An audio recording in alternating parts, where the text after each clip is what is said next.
Your little grape farm is now officially part of Serenity Meadows, Major Thorne.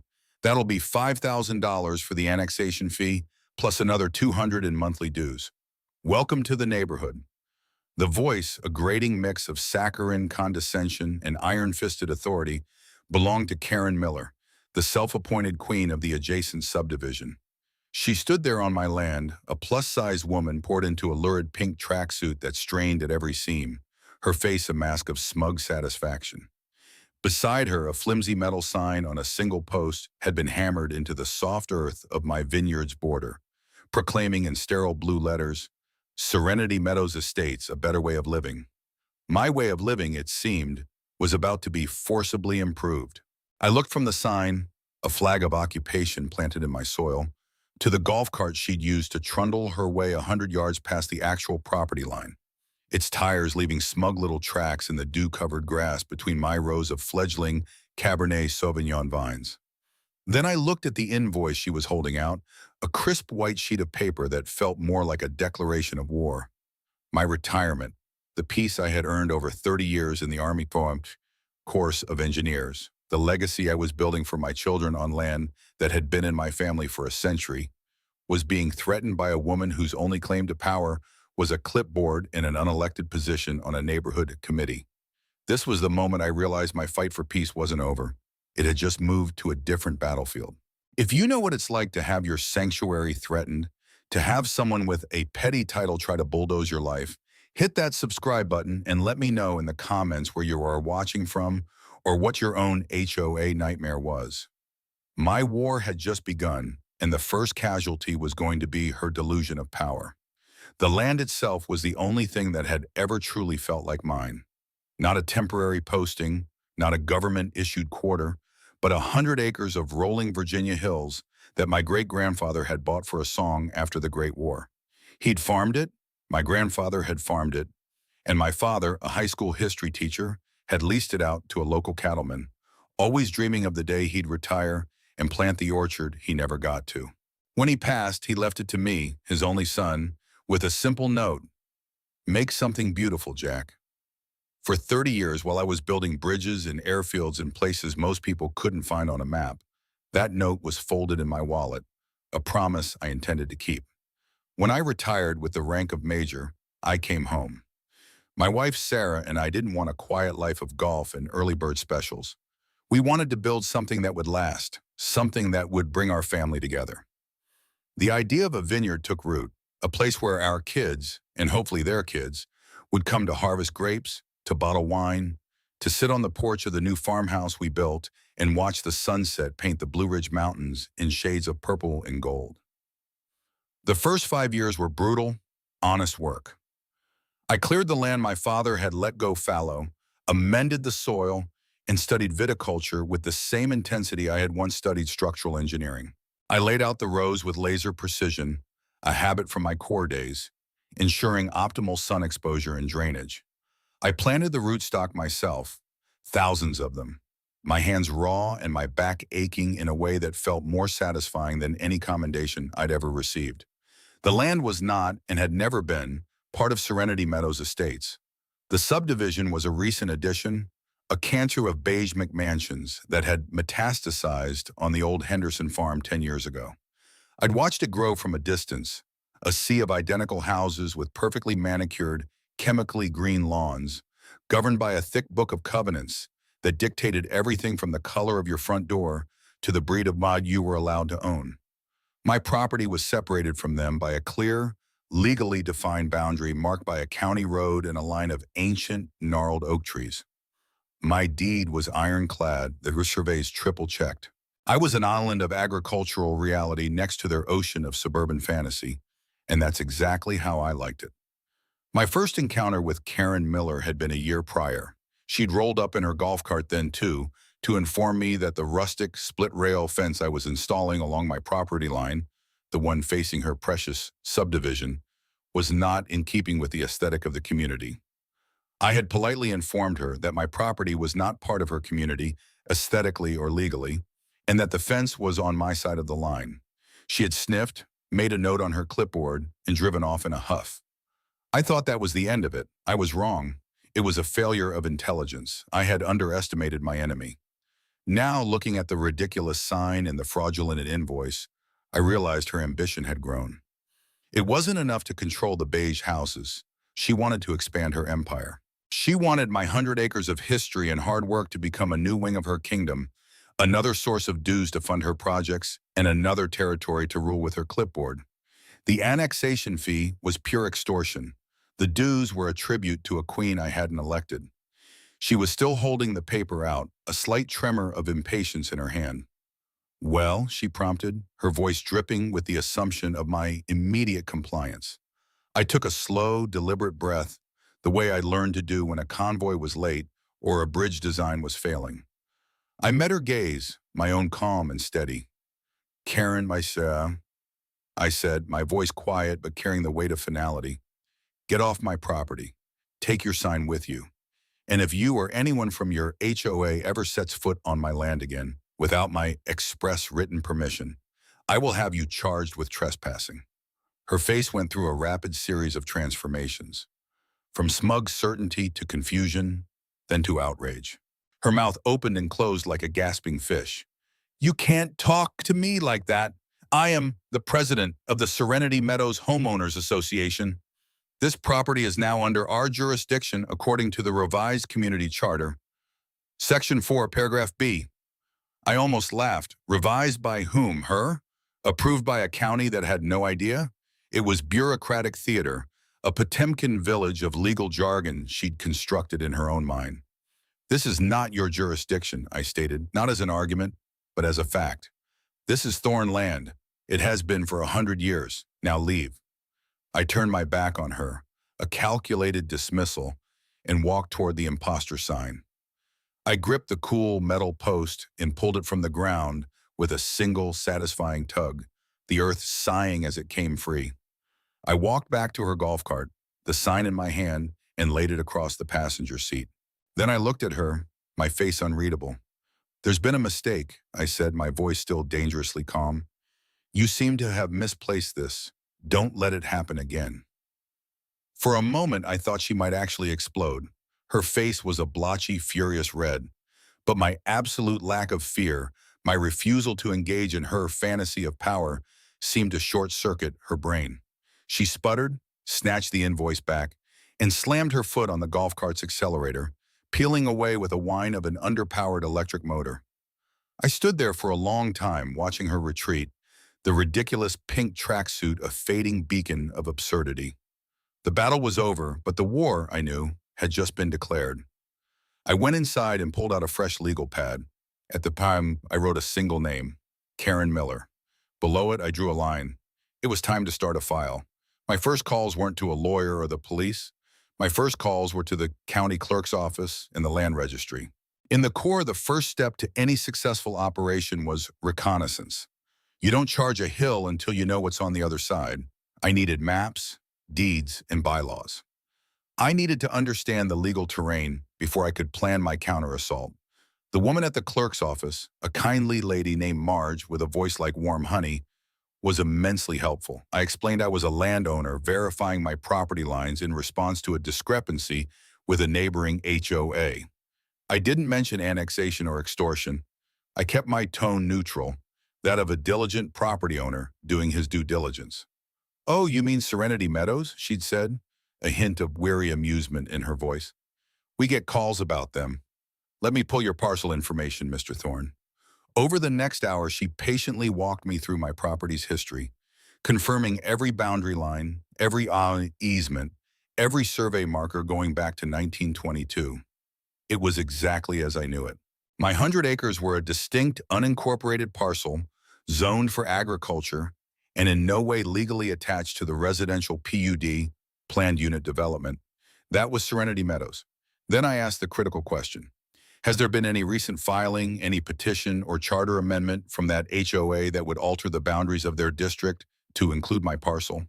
There was a long pause filled with the clatter of a keyboard. "No, sir," Marge said finally, her voice firm. "That's not just a filing. That would be a major rezoning and annexation.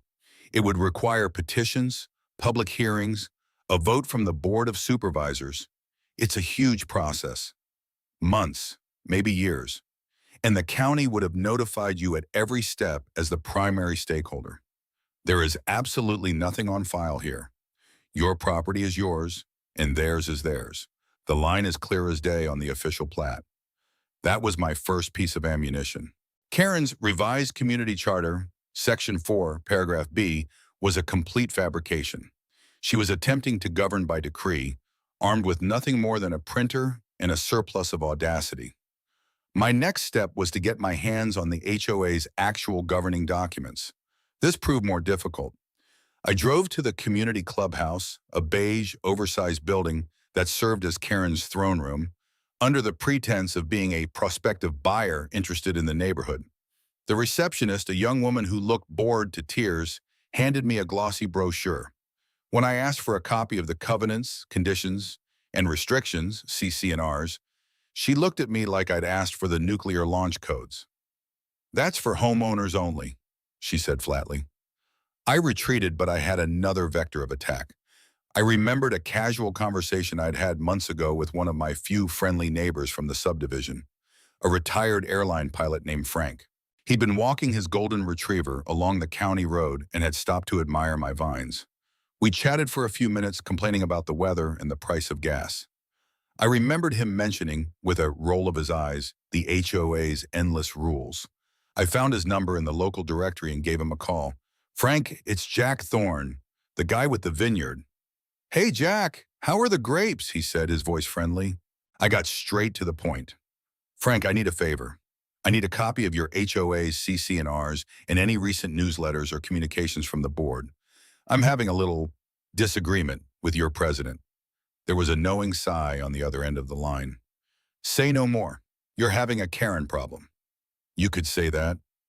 "She's on a tear lately," Frank said, convinced she's going to get Community of the Year from some magazine nobody's ever heard of. "She's been finding old Mrs. Gable because her garden gnomes are non-conforming statuary. I'll email you the whole blasted library. Just promise me one thing." "What's that?" "If you find a way to get her to back off, you let me buy you a steak dinner." "It's a deal," I said, a smile touching my lips for the first time that day. An hour later, my inbox was flooded. Frank was as good as his word.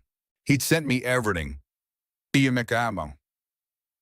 original CC&Rs from the developer, years of amendments, minutes from every board meeting for the last 3 years, and a dozen newsletters filled with Karen's self-congratulatory prose and passive-aggressive reminders about trash can placement. Sarah brought me a sandwich and a cup of coffee as I sat at the dining room table, documents spread out like a battle plan. "What's the strategy, Major?" she asked, her hand resting on my shoulder. She knew my moods, and she recognized this one. It was the calm, focused intensity I got when faced with a complex problem.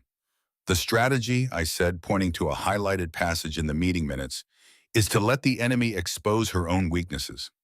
Right here, in the minutes from 2 months ago, Karen proposes forming an exploratory committee to investigate the potential for community expansion into adjacent undeveloped parcels for the beautification and long-term financial stability of Serenity Meadows." "Undeveloped pipe parcels?"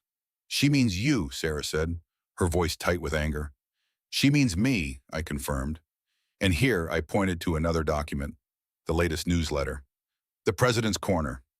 "Great news, residents. Your board is finalizing a bold new vision for our community's future, ensuring our property values continue to soar and our neighborhood remains the most desirable in the county. More details to follow at a special assessment meeting next month." "She's manufacturing consent," Sarah said, her brow furrowed. "She's priming them to accept her annexation as a done deal, a victory for the community." Exactly, she's building a narrative, but narratives fall apart when they collide with facts. I spent the next 3 days doing nothing but reading.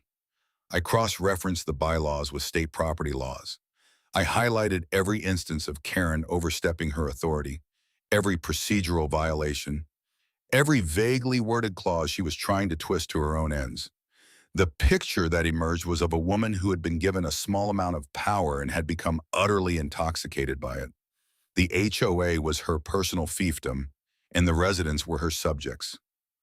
The rules weren't about maintaining property values. They were about enforcing her will. This wasn't about a sign in my yard anymore. This was about a fundamental abuse of power. And if there was one thing my 30 years of service had taught me, it was that you don't ignore an abuse of power.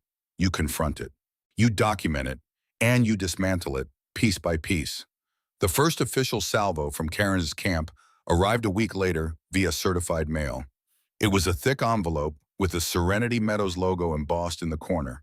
Inside was not one but 5 separate violation notices, along with a formal notice of pending lien and another copy of the $5,000 annexation invoice. My hands were steady as I spread the documents across the table. Sarah watched me, her face pale. I could see the fear in her eyes, the worry that this woman could somehow jeopardize the dream we had poured our lives and savings into. I gave her a reassuring look and focused on the papers. It was a masterpiece of bureaucratic intimidation. The violations were absurd. I was fined $500 because my barn, which was a classic, historically accurate red, was not painted one of the 3 approved HOA colors, beige, groggy, or taupe. I was fined another $500 because my split-rail fence, the one I had installed on my own property, was deemed agriculturally primitive and not the approved white vinyl. $1,000 for unauthorized commercial activity, referring to my vineyard. Another $1,000 for improper storage of agricultural equipment, because my new John Deere tractor was parked next to the barn and not in an enclosed structure. And the pièce de résistance, a $2,000 fine for failure to maintain lawn to community standards. A complaint against the native wildflower meadow I had painstakingly cultivated to promote pollinators for my vines. Total fines, $5,000, plus the $5,000 annexation fee, plus the $200 monthly dues, which were now, according to the letter, 2 months in arrears, adding another $400 in late fees. Total amount demanded, $10,400. The notice of pending lien was the most dangerous part. It stated that if the amount was not paid within 30 days, the Serenity Meadows HOA would place a lien on my property for the outstanding balance. A lien could cloud my title, making it impossible to sell or refinance, and in some extreme cases, could even lead to foreclosure proceedings. It was a nuclear option, and she was threatening it right out of the gate. This was her weapon: fear, uncertainty, and the crushing weight of paperwork designed to make a normal person give up and write a check. But I wasn't a normal person. I was a combat engineer who had dealt with Byzantine military bureaucracy and hostile foreign contractors my entire adult life.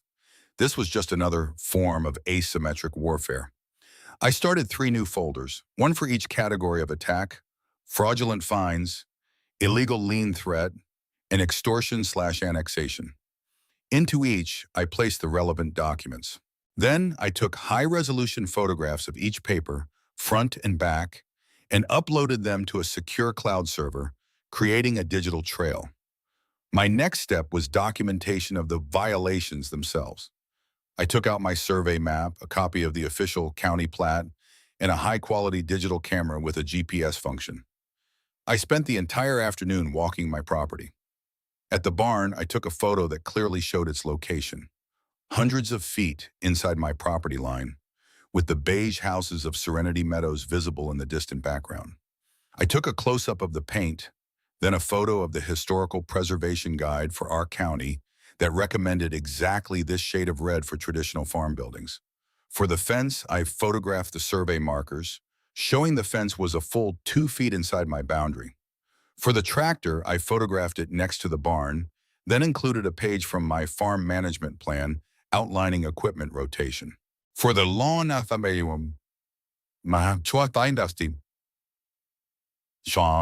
photographed my beautiful thriving wildflower meadow, buzzing with bees and butterflies, and paired it with literature from the local conservation authority praising the use of native plants.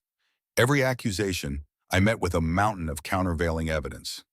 I was building a fortress of facts. That evening, I drafted my first official response. I didn't use a lawyer yet. I wanted the first letter to be from me. I used the formal memorandum format we used in the military. It was polite, professional, and utterly uncompromising. To Karen Miller, President, Serenity Meadows HOA. From Major Jack Thorne, retired. owner parcel ID, number 73-04-B. Subject, refutation of baseless claims and unlawful demands. The letter systematically dismantled each of her claims. For each fine, I cited the fact that my property was not legally subject to her HOA's covenants. I attached the confirmation from the county clerk in a copy of the official plat map. I referred to her demands for payment as an apparent attempt at extortion. Regarding the threat of a lien, I quoted the relevant state statutes concerning slander of title and the filing of fraudulent instruments, which clearly stated that knowingly filing a false lien against a property is a felony. I concluded the letter with a simple, unambiguous statement. All demands for payment are hereby rejected. All notices of violation are void, as you have no jurisdiction. You are hereby ordered to cease and desist all further contact, harassment, and attempts to unlawfully assert authority over my property. Any further attempts will be reported to the State Attorney General's office and will be met with the full force of legal action. Govern yourself accordingly. I included copies of my photographic evidence, the maps, and the relevant pages from the state legal code. The entire package was nearly an inch thick. I sent it via registered mail with return receipt requested. It was overkill, but I wanted a paper trail that could not be denied. I wanted proof that she had received my warning. Sarah read the letter before I sent it. "Are you sure you want to be this aggressive?" she asked, a crease of worry on her forehead. "It's like poking a bear." "This bear was already poked when she drove onto our land and tried to rob us," I replied, sealing the envelope. "This isn't aggression. This is setting a clear defensive perimeter. In the Army, we call it establishing fields of fire. You let the enemy know exactly where the line is and the consequences for crossing it. Now we see if she's smart enough to stay on her side." I knew she wouldn't be. People like Karen don't respond to logic or warnings. They only understand power. My letter wasn't meant to convince her. It was meant to be Exhibit A in the case I knew I was going to have to build against her. The return receipt for my certified letter came back signed by Karen herself. For 2 weeks there was silence. It was an unnerving quiet, the calm before a storm. I used the time to shore up my defenses. I installed high-definition security cameras covering all approaches to my property, focusing particularly on the border with Serenity Meadows. They were motion-activated and fed directly to a server in my office. If a squirrel crossed my property line, I'd have a time-stamped video of it. Frank, my inside source, called me a few days after my letter would have arrived. "The beehive has been kicked," he said without preamble. Karen called an emergency closed-door board meeting. No minutes were published, which is against the bylaws, by the way. But one of the other board members, a guy named Dave, who's terrified of her, told me she was waving around a thick envelope and ranting about an insubordinate landowner who needed to be taught a lesson in community respect. "That would be me," I said dryly. "She's going to double down, isn't she?" "Jack, I don't think she knows any other way. According to Dave, she told the board you were trying to destabilize the community and that she was consulting with the HOA's legal counsel to pursue all available remedies. She's painting you as the villain to justify whatever she's planning next." This was a crucial piece of intelligence. Karen was lawyering up. It was time for me to do the same. But I didn't want just any lawyer. I needed someone who understood property law, who wasn't afraid of a fight, and who hated HOA overreach as much as I did. I found him in the most unexpected way. I was at the local feed store picking up supplies when I saw a flyer on the community bulletin board. It was for a free legal clinic for veterans hosted by a local VFW post. The name at the bottom was George Bailey, Esquire, Pro Bono Services for Vets. On a hunch, I went. George Bailey was not what I expected. He was a man in his late 60s with a shock of unruly white hair, a rumpled suit, and eyes that twinkled with a weary intelligence. He looked more like a retired professor than a lawyer. He was a Marine, Vietnam era, and had spent 40 years as a corporate litigator in Richmond before retiring to our quiet county. Now he spent his days fishing and apparently helping out fellow veterans. I sat down with him and laid out the entire story, complete with my binder of evidence. He listened intently, his fingers steepled, not saying a word. He read my letter to Karen, a slow smile spreading across his face. When I finished, he was silent for a long moment. Son, he said finally, his voice a low rumble, in my 40 years of practice, I've seen some truly audacious corporate malfeasance. But this is a special kind of beautiful grassroots tyranny. It's art. So you'll help me? Help you? He laughed, a deep booming sound. Major, I'm going to do this for free. Consider it my patriotic duty. People like this woman, they are the rust on the gears of liberty. They take a little bit of power and they build a little kingdom, and they think the rules don't apply to them. We are going to teach Mrs. Miller a very expensive lesson in jurisdiction and felony law. George's entire demeanor had changed. The folksy retiree was gone, replaced by a sharp, focused predator. He immediately saw what I saw, that the true vulnerability wasn't the fines or the harassment, it was the threat of the lien. The lien is where she hangs herself, he said, tapping the notice of pending lien with his finger. She hasn't filed it yet, you say? Not according to the county clerk's office as of this morning, I confirmed. Good. We're not going to warn her again. We're going to let her do it. We're going to give her all the rope she needs. The moment she files a fraudulent instrument against your property title, she graduates from a civil nuisance to a criminal. Slander of title is a tort. We can sue her for damages. But filing that lien with the court, that's a felony. That gets the state attorney involved. George's plan was simple and elegant. We would do nothing. We would wait for Karen to make her next move, which he predicted would be the actual filing of the lien. In the meantime, he would draft the lawsuit for slander of title and the formal complaints to the state bar against the HOA's lawyer for enabling this, and to the state attorney general's office. We're building a kill package, George said, the old Marine in him surfacing. When we strike from all directions at once. She won't know what hit her. The escalation came as predicted about a week later. It wasn't a letter this time. It was an email sent from the HOA's official legal counsel. It was addressed to me with George, whom I had designated as my legal representative, CC'd. The email was brief and arrogant. It stated that my continued refusal to comply with community standards had left the board with no choice. It informed me that a lien for the amount of $10,400 had been filed against my property with the county court that morning. It was a declaration of victory. Karen had done it. She had stepped on the landmine we had so carefully left for her. I immediately called the county clerk's office. Marge's voice was grave. Yes, Mr. Thorne. It was filed this morning, a lis pendens. I have to tell you, our legal counsel looked at it, and it's unusual. The attached map of the HOA's territory, the one showing your parcel inside their boundaries, it doesn't match our official plats. Not at all.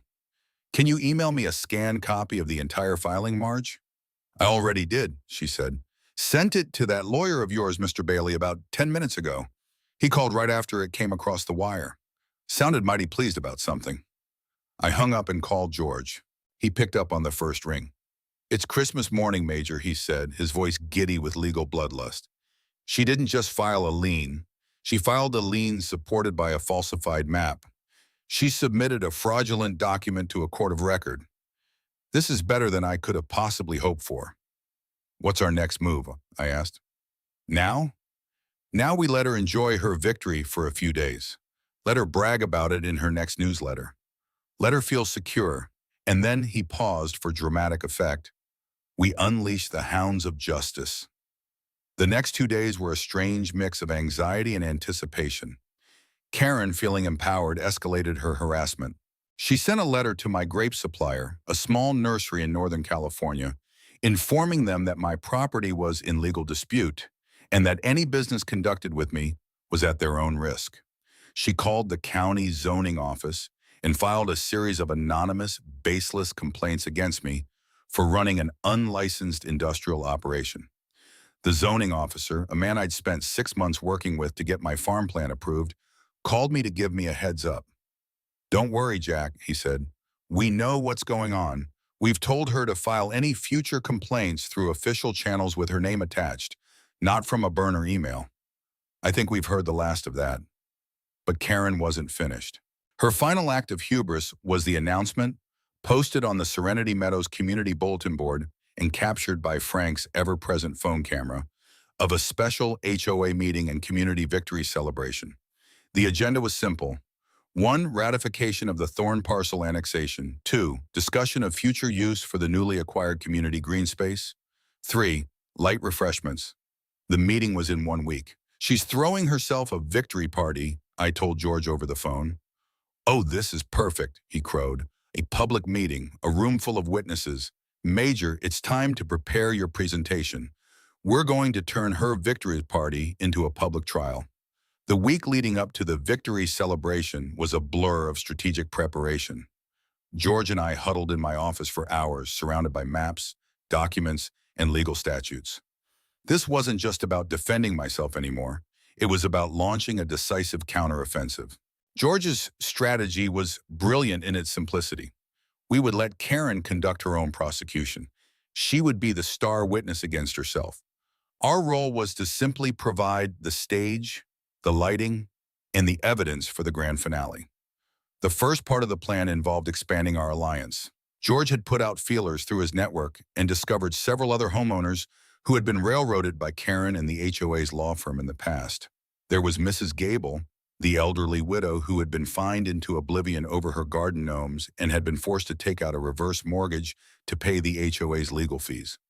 There was the young military family who had been hit with thousands in fines for a backyard playset that hadn't been pre-approved, even though they had submitted the paperwork while the husband was deployed. George met with them, listened to their stories, and gathered their documentation. Each story was a piece of a larger puzzle, a pattern of abuse and predatory practices. This isn't just about you, Jack, George explained, his face serious. This is a class action waiting to happen. This HOA and its law firm have been running a racket, using the threat of costly litigation to extort money from residents who can't afford to fight back. We're not just fighting for your vineyard, we're fighting for all of them. He was right. My personal battle had become a crusade. My next call was to Frank. Frank, I need more than just emails. I need people. I need every homeowner who has ever felt bullied by Karen to be at that meeting. Consider it done, Frank said, his voice grim. I'm starting a phone tree. There's a lot of pent-up anger in this neighborhood. People are scared of her, but they're also fed up. You just give them a reason to stand up, and they will. While George and Frank marshaled the ground troops, I prepared the ammunition. I created a detailed PowerPoint presentation. It was methodical, clinical, and devastating. The first slide was the official county plat map, showing the clear, undeniable boundary between my land and Serenity Meadows. The second slide was a side-by-side comparison. The official map next to the fraudulent map Karen had submitted to the court with her lien filing. The differences were stark and undeniable. I used a red circle to highlight the forged boundary line. Subsequent slides detailed each of Karen's baseless fines, with my photographic evidence refuting each one. I included a slide that defined, in large, bold letters, the state's legal definition of slander of title. I followed it with a slide defining the felony charge for filing a fraudulent instrument. I didn't add commentary or opinion. I just presented the facts and the law. The final section of the presentation was the most powerful. It was a timeline. It showed Karen's initial exploratory committee proposal, the newsletters priming the residents, my cease and desist letter, the HOA lawyer's threatening email, the filing of the lien, and finally the announcement for this very meeting. It was a clear, unassailable narrative of premeditated action. The day before the meeting, George made 2 crucial calls. The first was to a contact he had in the State Attorney General's office, in the division that investigated consumer fraud and public corruption. He didn't file a formal complaint yet. He simply gave his contact a heads up about a potentially significant case of real estate fraud and racketeering involving an HOA in Virginia. He told the investigator, "You might want to have someone sitting in the back of the Serenity Meadows clubhouse tomorrow night at 7 p.m. It could be very educational." The second call was to the non-emergency line of the county sheriff's office. He explained that he was an attorney representing a client at a contentious public meeting and that, given the history of harassment, he was requesting a civil standby presence to prevent any potential breach of the peace.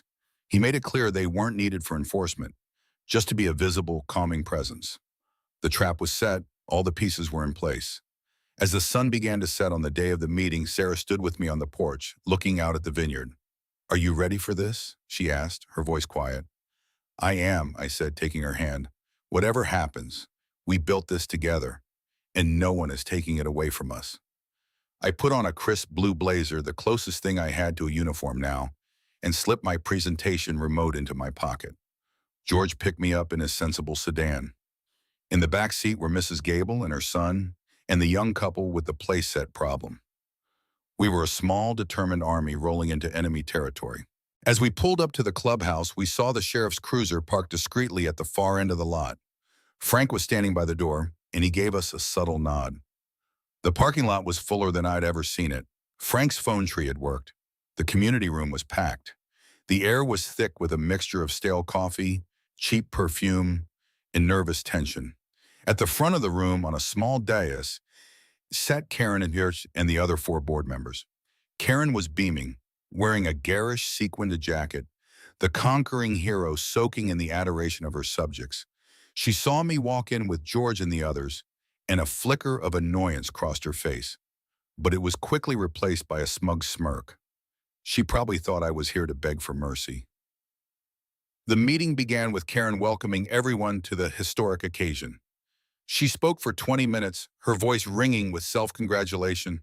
She talked about her vision, her dedication, and the difficult but necessary actions she had to take to protect their property values from outside elements that threatened their serene way of life. She held up a copy of the lien. "Thanks to the decisive action of your board," she announced, "we have successfully secured the Thorn parcel. This 100-acre green space will now be preserved for all residents to enjoy, free from the blight of unauthorized agriculture." A smattering of polite, uncertain applause rippled through the room.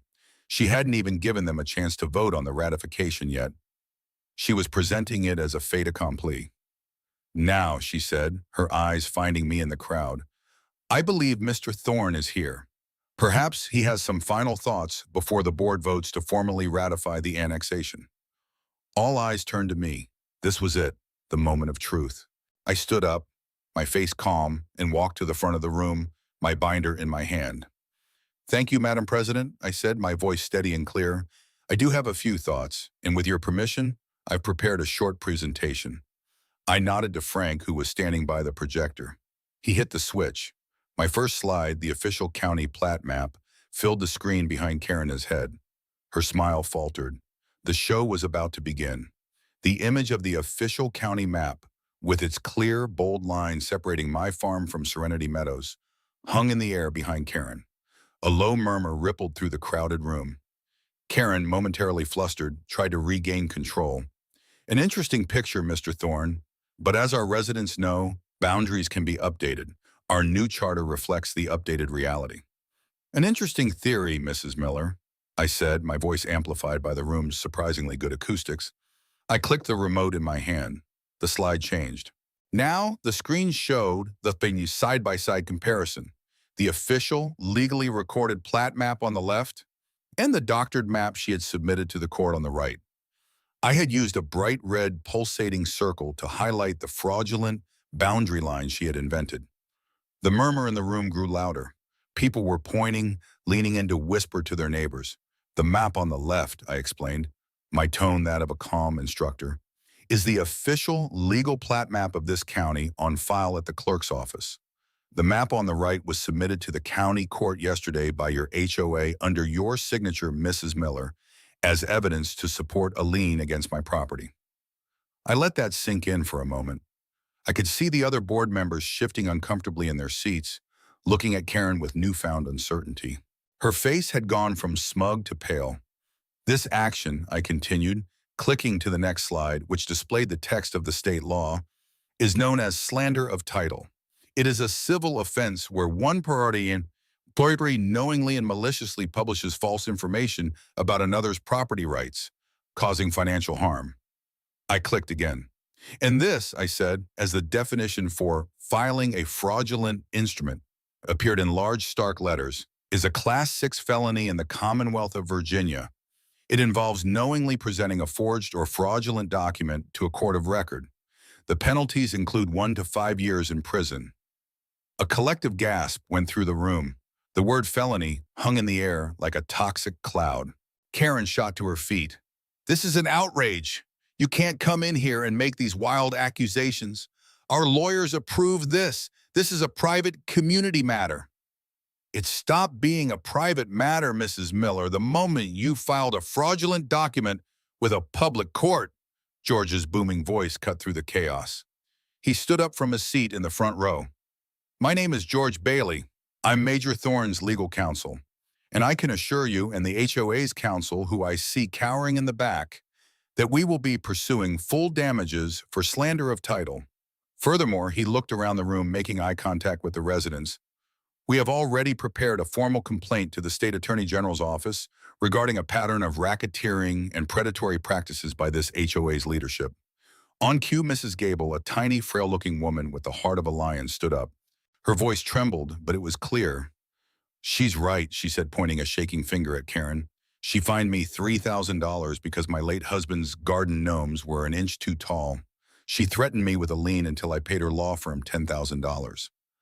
I had to take a loan against my house, my husband's house.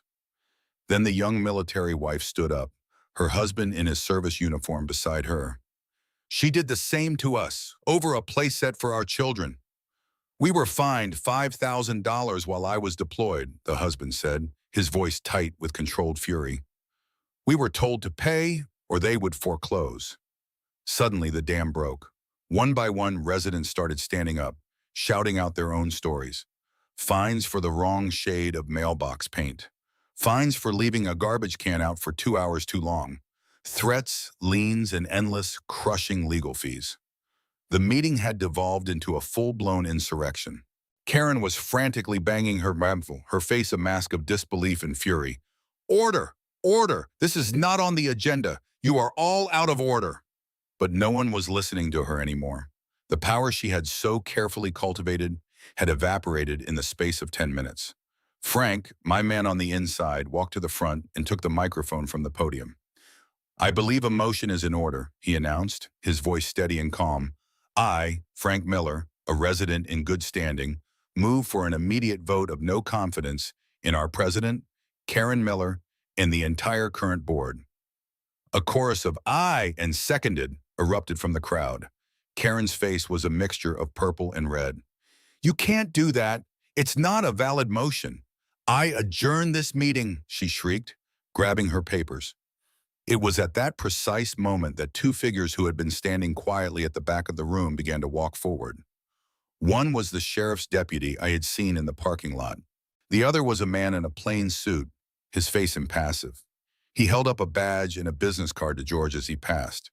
John Fields, State Attorney General's office, the man said quietly. Looks like we came to the right place. The deputy walked to the dais. He wasn't aggressive, but his presence was an immovable object. Ma'am, he said to Karen in a low, calm voice, I think you should probably sit down and let these folks have their vote. It's their right. The sight of the uniform and the man from the AG's office completely broke her. The fight went out of her eyes, replaced by a dawning, horrified understanding of the hole she had dug for herself. She collapsed back into her chair, a queen dethroned in her own crumbling palace. Frank conducted the vote. It was nearly unanimous. Karen Miller was removed as president, as were the board members who had been her silent accomplices. An interim board was elected on the spot, with Frank as the new president. Their first act was to formally and publicly vote to rescind the fraudulent lien, to nullify all of Karen's fines against me, and to issue a formal apology. Their second act was to fire the HOA's law firm on the spot. I stood at the side of the room watching the revolution I had started. I hadn't raised my voice. I hadn't made a threat. I had simply presented the truth, and in the face of truth, her empire of lies had crumbled into dust. The investigator from the AG's office came over to me. Major Thorne, he said, shaking my hand, we're going to want to talk to you, and Mr. Bailey, and just about everyone in this room. I think we're just scratching the surface here. I looked over at Karen. She was being quietly spoken to by her husband, who was trying to lead her out a side door, away from the glares of her former subjects. She looked small, pathetic, and utterly defeated. The sequin jacket seemed to mock her, a relic from a reign that had ended in disgrace. My war was over. But for Karen Miller, the real battle, the one for her own freedom, was just beginning. The aftermath of the meeting was swift and brutal for Karen and her enablers. It was like watching a condemned building be demolished, a sudden thunderous collapse followed by a long, slow process of clearing the rubble. The Attorney General's investigation, which my binder of evidence kicked into high gear, was a thing of methodical beauty. Investigator Fields and his team descended on Serenity Meadows not as a conquering army, but as auditors and archaeologists, unearthing years of buried malfeasance. They subpoenaed everything: the HOA's financial records, all board meeting minutes, including the secret ones, Karen's personal emails from the HOA account, and the complete case files from the law firm that had been her loyal attack dog. What they found was even worse than we had imagined. Karen hadn't just been drunk on power, she had been using the HOA's funds as her personal slush fund. The beautification projects she championed always seemed to involve contractors who were her distant cousins or friends, with bids wildly inflated. The Community of the Year award she was chasing was from a pay-to-play publication. She had spent $5,000 of HOA money just for the nomination package. The legal fees were the biggest scandal. The HOA's law firm, it turned out, was operating on a kickback scheme with Karen. For every resident they strong-armed into paying a settlement, a percentage was funneled back to a consulting company that was nothing more than a shell corporation registered to Karen's maiden name. They weren't just bullies, they were racketeers in the truest sense of the word. George Bailey was ecstatic. He took the evidence uncovered by the AG and launched a massive class action lawsuit on behalf of nearly 50 current and former residents of Serenity Meadows. Mrs. Gable, the widow with the gnomes, was the lead plaintiff. The suit named Karen Miller personally, the other complicit board members, and the law firm. The goal wasn't just to recoup the illegal fines and fees, it was to seek punitive damages for the emotional distress and financial hardship they had inflicted for years. My own legal battle was much simpler. The newly elected HOA board, led by Frank, had already rescinded the lien and issued a public apology. But George insisted we follow through with the slander of title suit against Karen personally. It's a matter of principle, Jack, he argued.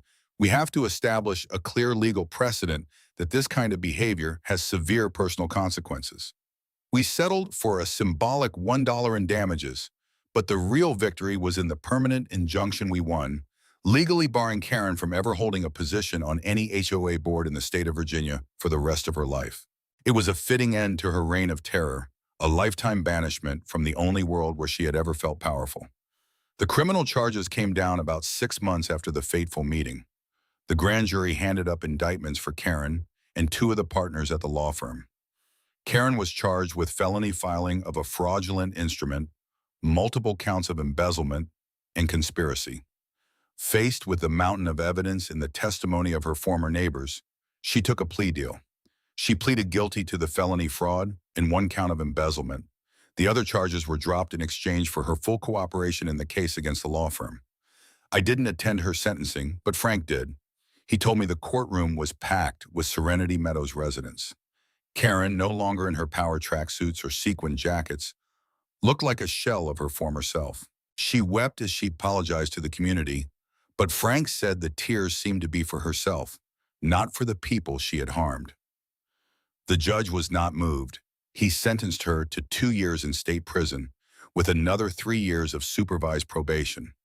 She was also ordered to pay restitution totaling over $200,000 to the HOA and the victims of her schemes. Her house in Serenity Meadows was sold to cover the costs. The law firm was disbarred and shuttered, its partners facing their own legal jeopardy. The news of Karen's sentence spread through the county.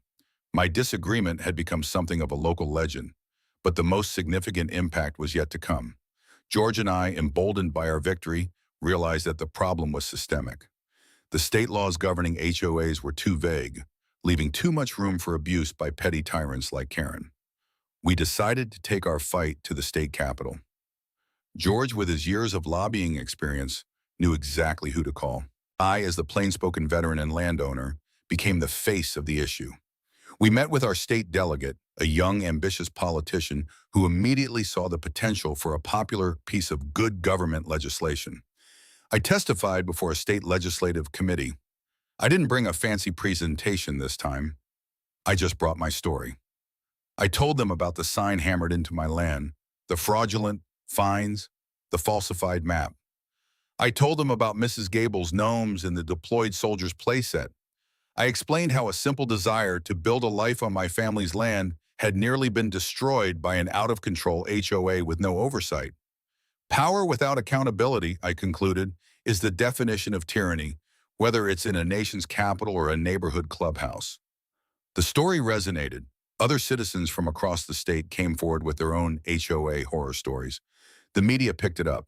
What started as a dispute over a vineyard became a statewide movement for property rights reform. And this is where the call to the governor came in. After the bill passed both houses of the legislature with overwhelming bipartisan support, I was invited to the bill's signing ceremony. The new law, which became known informally as the Property Owners' Bill of Rights, instituted sweeping reforms. It capped fines, required all boundary changes to be approved by county-level authorities, made it illegal for HOAs to place liens without a court judgment, and established a state-level ombudsman to mediate disputes. It was everything we had fought for. At the ceremony, the governor shook my hand. "Major Thorne," he said, "you did the state a great service. You fought a battle in your own backyard that has protected homeowners everywhere."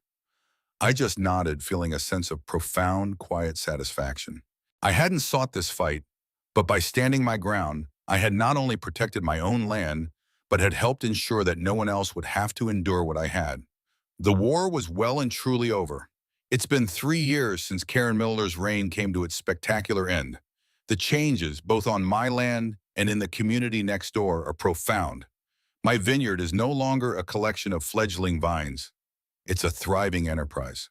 The first harvest was 2 years ago, a celebration that brought together my family, friends, and many of my new neighbors from Serenity Meadows. We bottled our first vintage of Thorne Legacy Cabernet, and the label features a small, subtle drawing of an old oak tree, a symbol of the boundary that was so fiercely contested and is now so peacefully respected. The barn is still the same historic red, a proud splash of color against the green hills. The John Deere tractor is often parked right next to it, and the wildflower meadow is a riot of color every spring, a haven for the bees that are essential to my vines. The split rail fence has weathered to a beautiful silver gray, a silent testament to the simple rustic aesthetic that Karen found so offensive.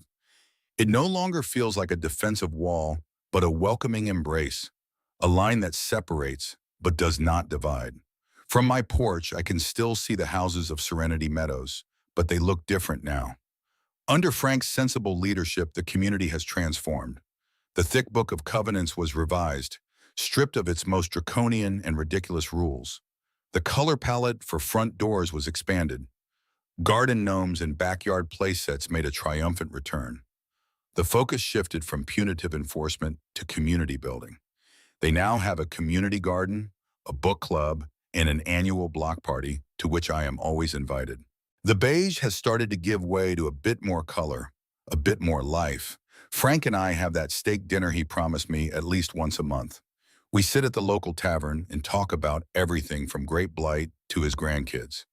We never talk about Karen. There's no need. Her ghost has been thoroughly exorcised. The HOA's finances are now transparent, posted online for every resident to see. They have a healthy reserve fund, not from predatory fines, but from responsible management. The new law we helped pass has been a resounding success. The state ombudsman's office has resolved hundreds of disputes peacefully, preventing them from escalating into the kind of war I had to fight. George Bailey, my savior and friend, has mostly retired from his pro bono work, claiming our case took all the fun out of it because no future case could ever be as satisfying. He still comes by the vineyard to inspect the product, a glass of my best Cabernet in his hand, and will sit and watch the sunset. "You know, Jack," he said to me once, swirling the wine in his glass, "most people would have just written the check. They would have paid the $10,000 to make the problem go away. Why didn't you?" I thought about it for a moment, looking out at the rows of vines stretching towards the mountains. "Because it wasn't about the money," I said. "It was never about the money. It was about the land. My great-grandfather didn't fight in the trenches in France so that his legacy could be stolen by a petty tyrant with a clipboard. My father didn't dream his whole life of this place for it to be turned into a community green space by a committee. I didn't spend 30 years serving my country to come home and surrender my own front yard. I looked at George. Some hills you have to be willing to die on. And this, I said, stamping my foot on the solid earth of my porch, is my hill.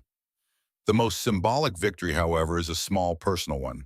After the new board took over, Frank called me and asked what I wanted to do with the Serenity Meadows sign that Karen had planted in my field. The police had logged it into evidence, but it was now cleared for release. "I'll come pick it up," I told him. I brought it home, that flimsy piece of metal that had started this whole affair. For a while, it leaned against the wall in my workshop, a trophy of a war I never wanted. Then one day, as I was getting ready for planting season, I had an idea. I took the sign back out to the edge of the vineyard, not far from where Karen had first hammered it into the ground. I bolted an old cross piece to its post, draped a worn-out flannel shirt and a pair of old jeans over it, and topped it with a floppy straw hat. It's my scarecrow now. Its Serenity Meadows sign is partially obscured by the flapping flannel, a faded, ironic joke that only I truly understand. It stands guard over my vines, a constant reminder that peace is not a gift. It is a victory. It reminds me that true serenity isn't found in sterile, enforced conformity, but in the freedom to cultivate your own patch of earth, to build something beautiful and lasting, and to have the strength and conviction to defend it when you must. Sometimes a new visitor or a wine club member will point to the scarecrow and ask about the sign. I just smile. "That's just Karen," I'll say. "She's keeping an eye on things."